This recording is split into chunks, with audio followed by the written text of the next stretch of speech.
palabras.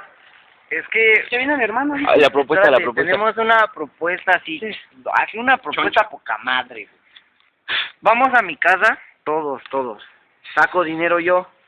Después, ¿quién quiere ir a su casa? Yo. Tú tienes que ir a tu casa. Vamos a su casa de Chopper, vamos a tu casa y vamos a tu casa.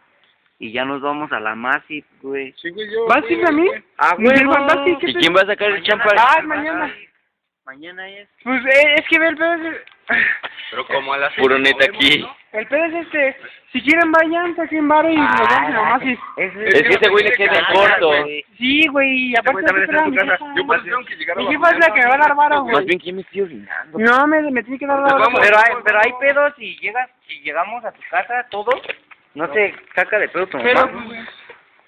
Ahí está, entonces pasamos a mi casa, vamos por varo, vamos a tu casa por Vamos varo, a la Massive vamos a todos. tu casa del panda Ese güey por varo, que... vamos a tu casa por varo, Ese güey que vamos quería a Mo, presumir. güey, y es que trae Homer nuevo. Trae Homer, trae la Hammer, güey. Ah, mames, yo a las 6 en mi casa, güey. 6:30, güey.